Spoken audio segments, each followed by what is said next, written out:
Indian air force के तेजस में जल्द धड़केगा देसी दिल। स्वदेशी अमचा के लिए high thrust super cruise jet engine बनाने की तैयारियां शुरू। भारतीय पार्टनर संग ड्रे बनाएगा 200 इंजन।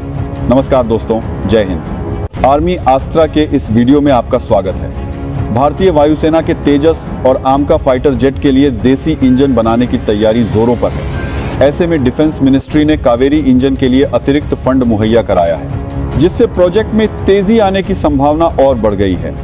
हाल ही में रक्षा मंत्रालय ने यूएवी प्रोजेक्ट के लिए भी फंड जारी किया था। इस प्रोजेक्ट की पूरी डिटेल्स जानने के लिए वीडियो में अंत तक बने रहें और चैनल को सब्सक्राइब कर लें। भारत ने स्वदेशी जेट इंजन बनाने को लेकर तैयारियां शुरू कर दी हैं।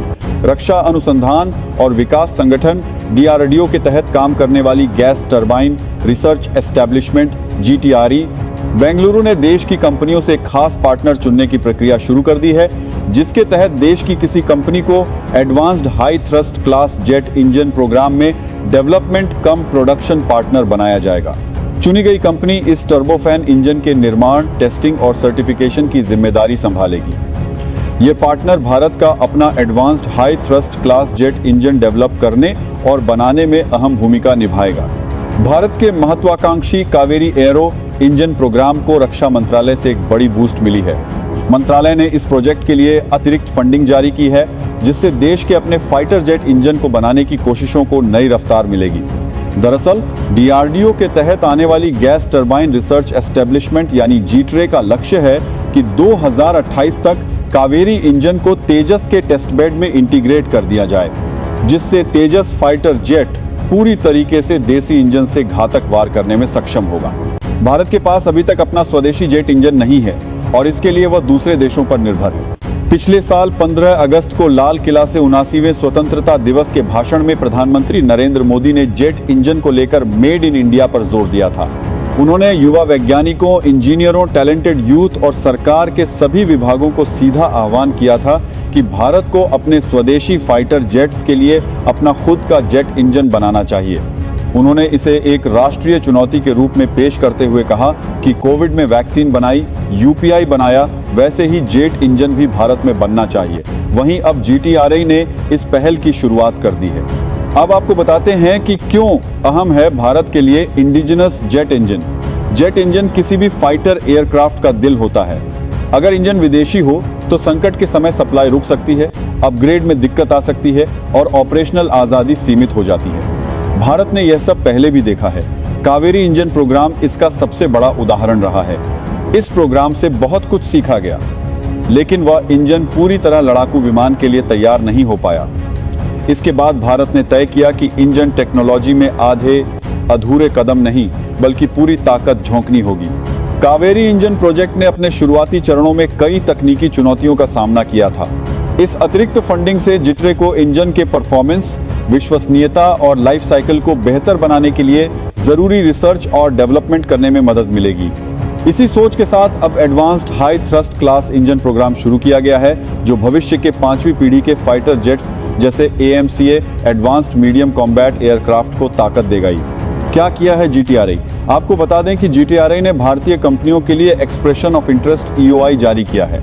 इसका मतलब है कि सरकार अब निजी और सार्वजनिक भारतीय कंपनियों को इस प्रोजेक्ट में सीधे शामिल करना चाहती है।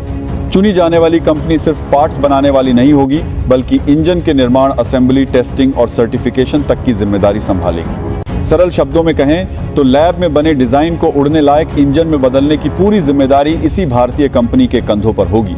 कैसा होगा भारत का नया जेट इंजन? जिस इंजन को बनाने की योजना है वह आज की दुनिया के सबसे एडवांस्ड मिलिट्री इंजनों की कैटेगरी में आएगा। इसमें 10:1 का थ्रस्ट टू वेट रेशियो होगा, यानी इंजन हल्का होने के बावजूद बेहद ताकतवर होगा। इस इंजन की एक खास क्षमता सुपर क्रूज होगी। इसका मतलब है कि फाइटर जेट बिना आफ्टरबर्नर जलाए भी सुपरसोनिक रफ्तार से उड़ सकेगा। इससे ईंधन की बचत होगी और विमान की रेंज और स्टेल्थ दोनों बढ़ेंगी। इसके अलावा इंजन का इंफ्रारेड सिग्नेचर कम रखा जाएगा, ताकि दुश्मन के सेंसर और मिसाइल इसे आसानी से ट्रैक न कर सकें। इंजन में सिंगल क्रिस्टल ब्लेड्स का इस्तेमाल होगा, जो बहुत ज्यादा तापमान सह सकती हैं और इंजन की उम्र बढ़ाती हैं। आमचा यानी एडवांस्ड मीडियम कॉम्बैट एयरक्राफ्ट एक ट्विन इंजन फाइटर जेट है, इसलिए इसकी ताकत को आमतौर पर प्रति इंजन थ्रस्ट के आधार पर समझा जाता है। आमचा को 2 अलग अलग चरणों में डेवलप किया जा रहा है और दोनों में इंजन को लेकर रणनीति भी अलग है। एमके एक वर्जन में शुरुआती तौर पर अमेरिकी GE F4 114 इंजन लगाने की योजना है। एमसे यह इंजन आफ्टरबर्नर के साथ लगभग 98 किलो न्यूटन तक का अधिकतम थ्रस्ट देता है। चूंकि विमान में 2 इंजन होंगे, इसलिए कुल थ्रस्ट करीब 196 किलो न्यूटन के आसपास रहेगा। यह कॉन्फ़िगरेशन शुरुआती ऑपरेशनल जरूरतों को पूरा करने के लिए चुना गया है ताकि एयरक्राफ्ट की डेवलपमेंट टाइमलाइन प्रभावित न हो। वहीं आमचा MK2 के लिए पूरी तरह अलग और ज्यादा महत्वाकांक्षी योजना है। इस वर्जन में स्वदेशी हाई थ्रस्ट इंजन लगाने का लक्ष्य रखा गया है, जिसे GTRI और साफरान के सहयोग से कॉर्ड डेवलप किया जाएगा। इस इंजन की प्लान्ड आफ्टरबर्नर थ्रस्ट क्षमता लगभग 120 किलो न्यूटन प्रति इंजन होगी, जिसे भविष्य में 140 किलो न्यूटन तक स्केल किया जा सकेगा।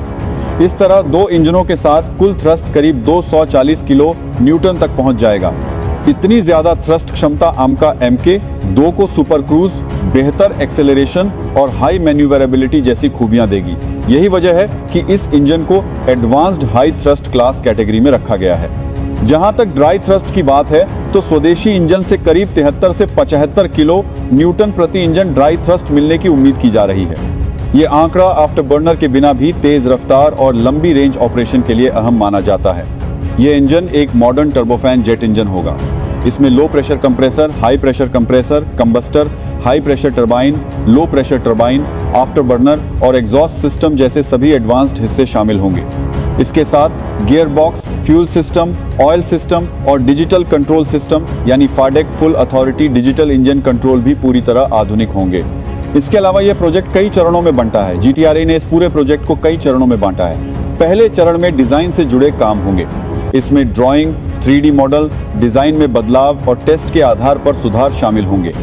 दूसरे चरण में मैन्युफैक्चरिंग की तैयारी होगी, यानी किस हिस्से को कैसे बनाया जाएगा, कौन सी मशीन लगेगी, कौन सा मटेरियल इस्तेमाल होगा और क्वालिटी कैसे जांची जाएगी। तीसरे चरण में असली मैन्युफैक्चरिंग शुरू होगी। इसमें पार्ट्स बनाना, सब असेंबली तैयार करना और जरूरी टेस्ट करना शामिल होगा। चौथे और सबसे अहम चरण में इंजन की असेंबली, बैलेंसिंग, इंस्ट्रूमेंटेशन और फाइनल टेस्टिंग होगी। इसके बाद इंजन को सर्टिफिकेशन के लिए तैयार किया जाएगा। इस प्रोजेक्ट में GTRI डिजाइन अथॉरिटी बना रहेगा, यानी इंजन का टेक्निकल कंट्रोल सरकार के पास रहेगा। वहीं चुनी गई कंपनी इंडस्ट्रियल एग्जीक्यूशन की जिम्मेदारी निभाएगी। इसमें एयरवर्थीनेस एजेंसियों के साथ कोऑर्डिनेशन, क्वालिटी कंट्रोल, डॉक्यूमेंटेशन और लाइफ साइकिल सपोर्ट भी शामिल होगा। हालांकि इस प्रोजेक्ट के लिए मजबूत फाइनेंशियल बैकग्राउंड जरूरी है, क्योंकि GTRI ने साफ कर दिया है कि यह काम हर किसी के बस का नहीं है। कंपनी के पास मजबूत फाइनेंशियल बैकग्राउंड होना जरूरी है। कम से कम 1500 करोड़ रुपए का टर्नओवर, अच्छी क्रेडिट रेटिंग और मजबूत फाइनेंशियल बैकिंग जरूरी रखी गई है। तकनीकी तौर पर कंपनी को titanium, nickel alloy, advanced material और हाई प्रिसीजन मैन्युफैक्चरिंग का अनुभव होना चाहिए।